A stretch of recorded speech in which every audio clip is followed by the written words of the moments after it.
हर हर महादेव। श्री शिवाय नमस्तुभ्यम। साथियों, आने वाली 18 मार्च 2024 के अंतर्गत जो दिन पड़ रहा है वह दिन पड़ रहा है सोमवार। और यह सोमवार मुख्य रूप से इसलिए भी विशेष है क्योंकि इस सोमवार को पड़ रही है सोमवार की अष्टमी। और आप सभी को ज्ञात है कि सोमवार की अष्टमी का कितना अधिक महत्व होता है, क्योंकि सोमवार की अष्टमी पूरे वर्ष में 3 से 4 बार ही पड़ती है। इसलिए यह एक बहुत ही विशेष दिन रहता है जिस दिन मनुष्य अपनी सभी प्रकार की मनवांछित कामनाओं की पूर्ति के लिए देवादिदेव महादेव के समक्ष उनकी सेवा करता है, उनसे प्रार्थना करता है। सोमवार की अष्टमी के दिन की गई सेवा या जो उपाय आप करते हैं वह बहुत ही विशेष होता है और आप अपनी सभी प्रकार की मनोवांछित कामनाओं की पूर्ति कर पाते हैं। आज की इस वीडियो में पूज्य गुरुदेव के द्वारा बताए गए 3 बहुत ही विशेष उपायों को समझेंगे, जिससे करके आप अपनी हर एक मनवांछित कामनाओं की पूर्ति कर सकते हैं।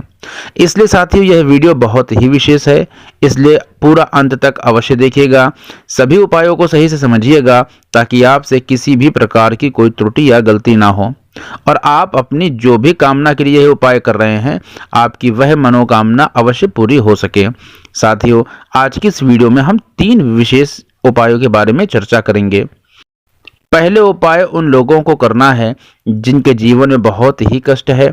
यदि आप बहुत समय से किसी कार्य को करने का प्रयास कर रहे हैं, तमाम प्रयासों के बावजूद भी कोई कार्य सिद्ध नहीं हो पा रहा है, तो सोमवार की अष्टमी के दिन आपको जिन उपायों के बारे में अभी चर्चा इस वीडियो के अंतर्गत की जाएगी, यदि आप करते हैं तो आपकी सभी प्रकार की कामनाओं की पूर्ति हो जाएगी। इसके अलावा जो दूसरा उपाय होगा वह रोग विशेष होगा, अर्थात यदि किसी व्यक्ति को माइग्रेन या सर दर्द की समस्या है, अर्थात कभी सर के किसी हिस्से में दर्द रहता है और कभी किसी हिस्से में दर्द रहता है, तो इस तरह से जो सर का दर्द होता है उसे माइग्रेन कहते हैं और यह माइग्रेन के लिए भी बहुत ही विशेष उपाय होने वाला है। इसके अलावा तीसरा उपाय उन लोगों को करना है जिनके घर में कोई मंगल विवाह इत्यादि नहीं हो पा रहा है, बच्चों की उम्र होती ही चली जा रही है और किसी भी प्रकार से विवाह संपन्न नहीं हो रहा है, तो यह 3 विशेष उपाय आपको आज की इस वीडियो के अंतर्गत देखने को मिलेंगे। इसलिए साथियों, आप सभी से निवेदन है कि यदि चैनल पर पहली बार आए हों तो कृपया चैनल को सब्सक्राइब करके वीडियो को लाइक कर दीजिए और महादेव का जो जयकारा है वो कमेंट बॉक्स में अवश्य लगाइएगा। हर हर महादेव अवश्य लिखिएगा। आइए साथियों, बात कर लेते हैं पहले उपाय की। तो पहले उपाय के अंतर्गत जैसा कि मैंने आपको बताया कि यदि आप किसी कार्य को करने का बहुत समय से प्रयास कर रहे हैं और सही से प्रयास करने के बावजूद भी आपको किसी प्रकार से कोई सफलता नहीं मिल रही है, तो आपको क्या करना है। इस उपाय के अंतर्गत आपको किसी भी 5 वृक्षों की, अर्थात किसी भी 5 पेड़ों की पत्तियां ले लेनी है।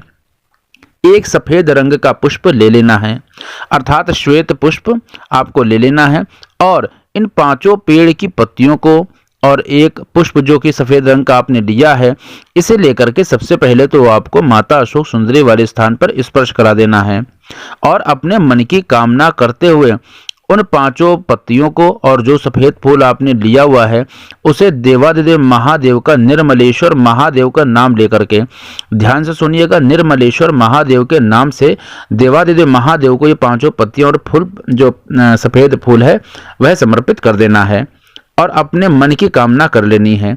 देवादिदेव महादेव से प्रार्थना कर लेने के बाद यदि ईश्वर की कृपा आप पर होती है तो निश्चित रूप से आपका जो कार्य है वह अग्रिम होता चला जाएगा, अर्थात आप उस कार्य को करने में अवश्य सफल हो सकेंगे।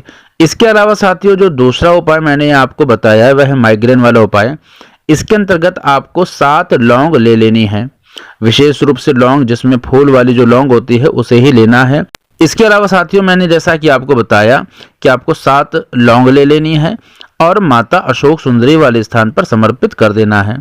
और जो लौंग आपने माता अशोक सुंदरी के स्थान पर समर्पित की है उसे उठा करके आपको ले आना है घर।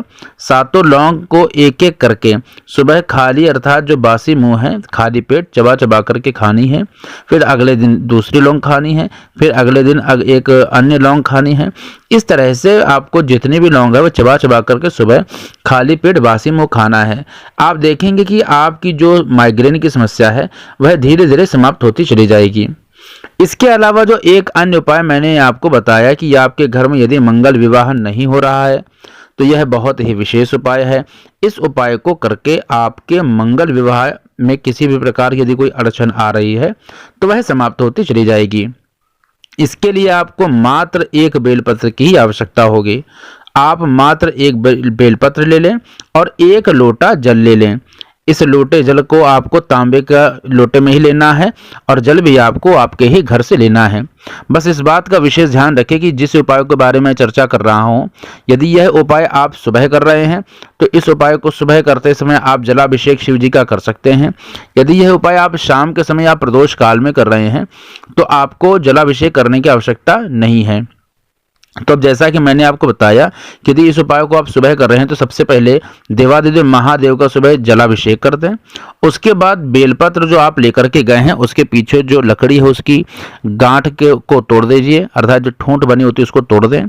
फिर बेलपत्र को समर्पित करने से पहले यह भी ध्यान रखें कि बेलपत्र बिल्कुल शुद्ध होनी चाहिए, अर्थात कटी फटी या किसी प्रकार की दाग धब्बे वाली, और मुख्य रूप से जो बेलपत्र की नोक है वह हमेशा के लिए अच्छी रहनी चाहिए।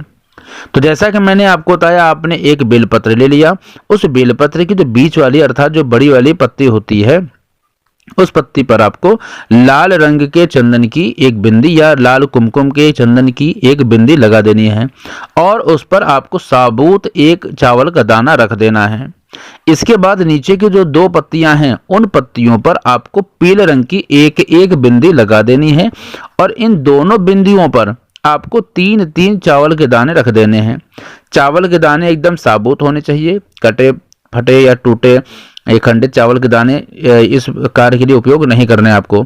तो अपने मन की कामना करते हुए यह बेलपत्र माता अशोक सुंदरी जी वाले स्थान पर आपको समर्पित कर देना है। ध्यान से समझिएगा, मैंने बताया आपको कि बेलपत्र ले लेनी है। बेलपत्र की जो बीच वाली पत्ती है उस पर आपको लाल चंदन या कुमकुम इनका इत्यादि का एक बिंदी लगा देनी है। इसके ऊपर आपको एक जो है वो साबुत चावल का दाना रख देना है। इसके अलावा अन्य जो 2 नीचे की दोनों पत्तियां हैं उन दोनों पत्तियों पर आपको पीले रंग के चंदन की बिंदी एक लगा देनी है और इन दोनों बिंदियों पर 3 और 3 चावल रख देने हैं।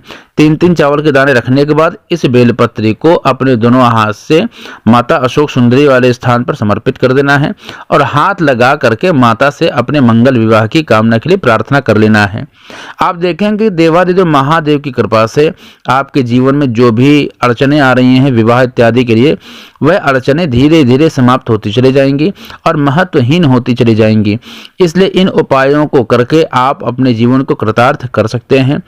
मेरी देवादिदेव महादेव से यही प्रार्थना है कि जिस भी मनोकामना की पूर्ति के लिए आप इन उपायों को कर रहे हैं वह सभी मनोकामनाएं देवादिदेव महादेव की कृपा से संपूर्ण होती चली जाएं।